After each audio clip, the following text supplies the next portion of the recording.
You are not confused, and you are not lost. You know exactly what you want to do. You have thought about it for weeks, maybe years. You have replayed the idea from every angle, imagined every outcome, and refined every detail. And that is exactly why nothing has moved. Your mind feels active, but your life stays still. Thinking gives you motion without risk. Starting would take that protection away. Smart people rarely fail because they lack ideas. They fail because their ideas multiply faster than their actions. Every new thought creates another delay. Every option opens a new exit.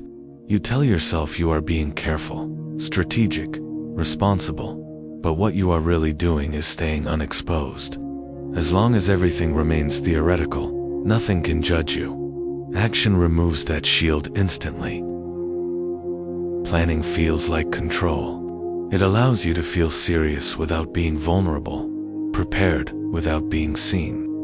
You can stop at any moment and still believe you are capable. Starting does not offer that comfort. Once you begin, mistakes become visible. Limits appear. So you keep adjusting the plan, not because it needs improvement, but because you do. Perfection becomes a delay mechanism.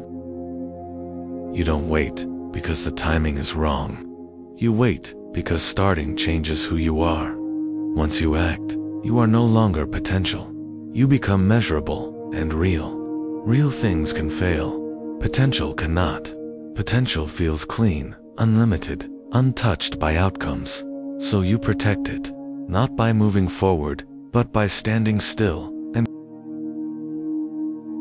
you tell yourself you need clarity, more confidence, more certainty, but clarity never comes before action. It only comes after exposure. You already know this, even if you avoid admitting it. That is why thinking has become your safest delay.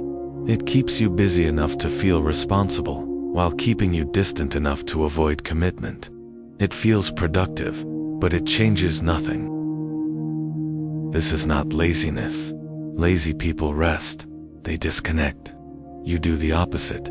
You analyze. You simulate outcomes. You predict failure before it arrives. That is not weakness. It is fear using intelligence as a disguise. It sounds convincing because it is logical. It feels justified because it is detailed. But its function is simple, to keep you from being seen trying. The longer you delay, the heavier starting feels. Not because the task grows, but because your identity adapts. You become the person who is almost ready, about to begin, nearly prepared. That story becomes familiar, even comforting.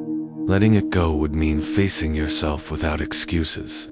So you hold on to preparation, not as a step forward, but as a place to hide. You review the plan again. You adjust details that do not matter. You promise yourself tomorrow will be different. Tomorrow arrives, and nothing changes. Slowly, thinking proves itself safer than acting. Your mind is not broken. It is doing its job. It is protecting you from judgment, from exposure, from the moment where imagination ends and reality begins. This is why intelligent people stay still. Not because they lack ability, but because they understand the cost of movement. Once you act, intention disappears. Only results remain. There is no room for explanation, no place to hide behind ideas. In that moment, intelligence offers no protection. Only choice remains, and choice removes excuses completely. You already know what comes next, not because someone explained it to you, but because you felt it while watching this. The plan is not missing anything, neither are you. What you are avoiding is not failure, it is exposure. And until exposure feels tolerable, thinking will always feel safer than starting. That is the pattern. You have seen it now.